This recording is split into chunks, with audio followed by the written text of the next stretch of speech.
शिव महापुराण की कथा कहती है,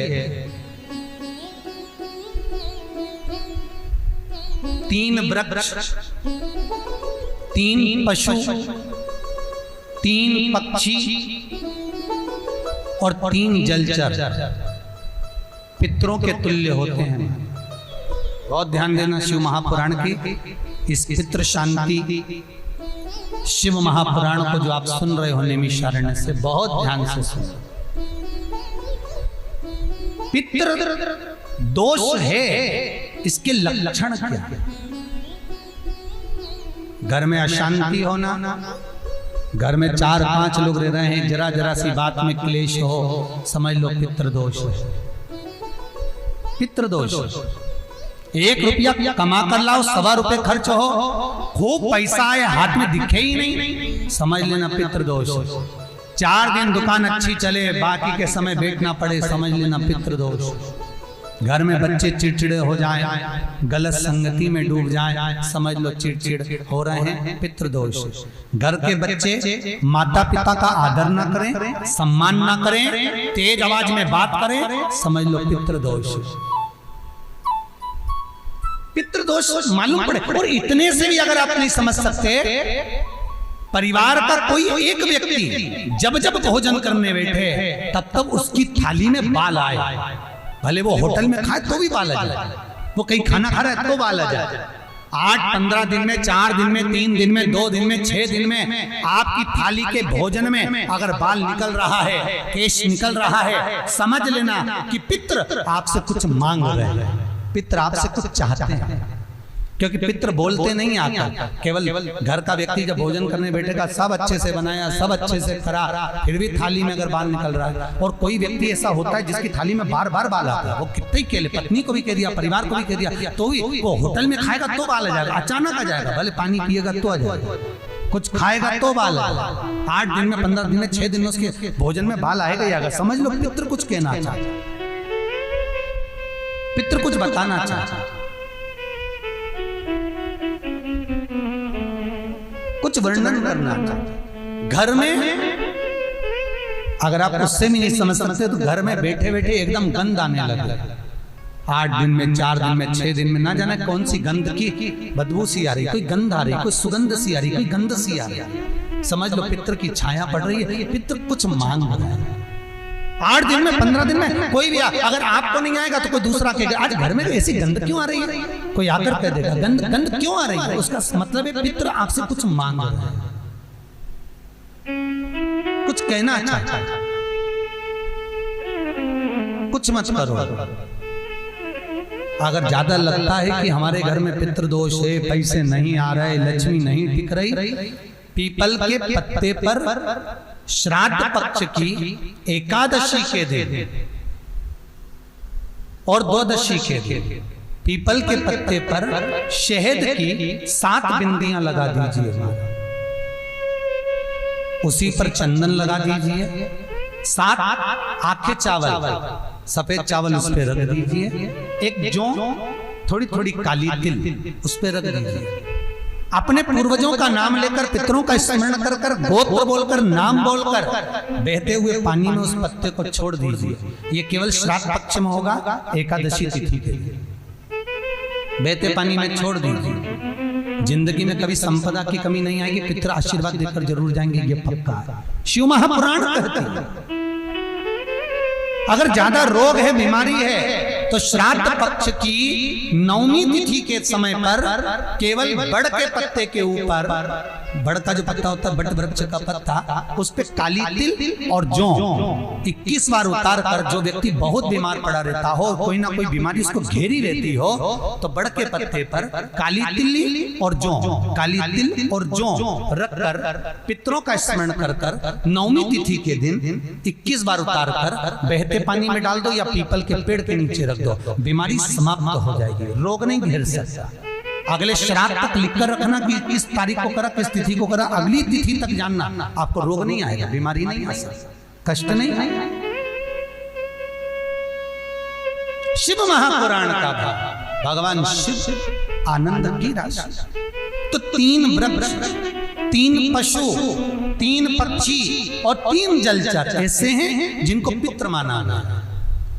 तो 3 वृक्ष कौन कौन से हैं? शास्त्र कहता है पहला पीपल, दूसरा बरगद बड़ और तीसरा बेलपत्र। इन 3 वृक्ष के नीचे श्राद्ध पक्ष में पितरों का निवास हो जाता है। इन 3 वृक्षों के नीचे 3 वृक्ष पितरों के तुल्य हैं। पहला पीपल, दूसरा बट वृक्ष, तीसरा बेलपत्र का वृक्ष। बेलपत्र का वृक्ष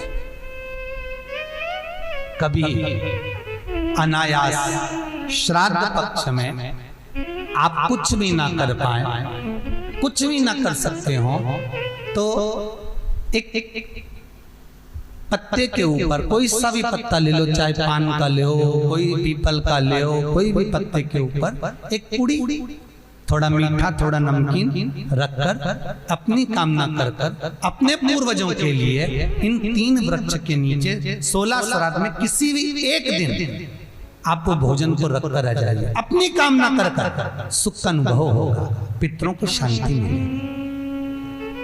3 वृक्ष पितरों के तुल्य हैं।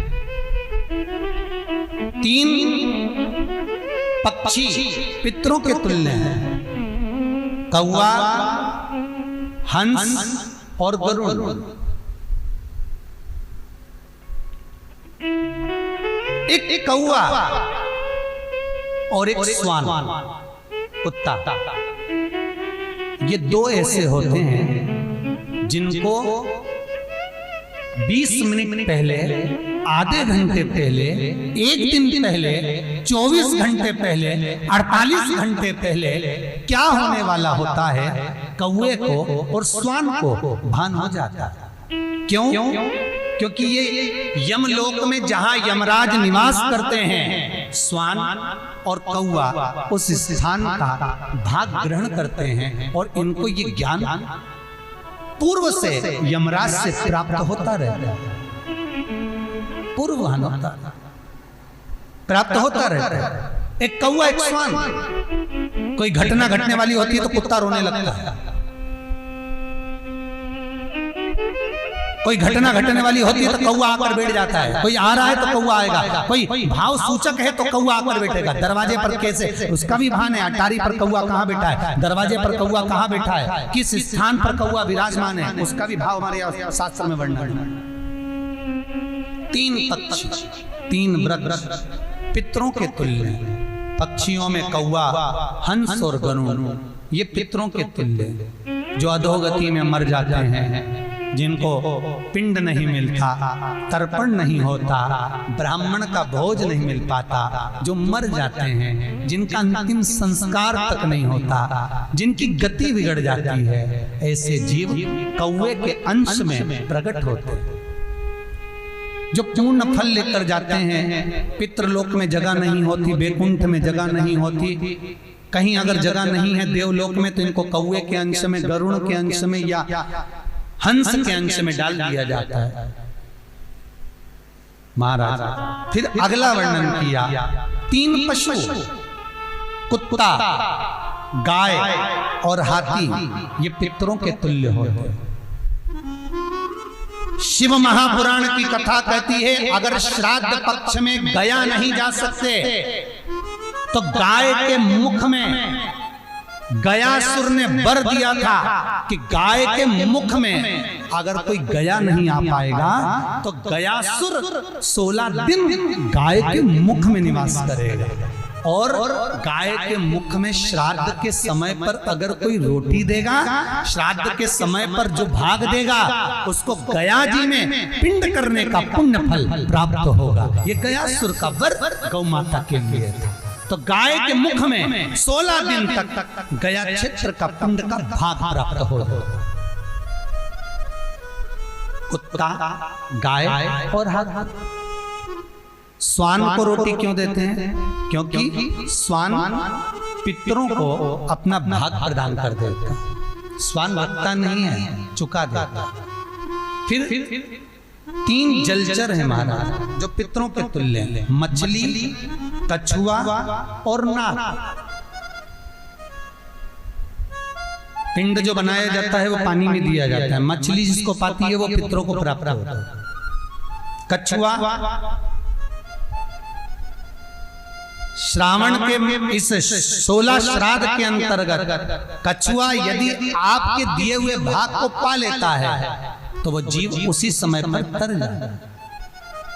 और महाराज नाग वो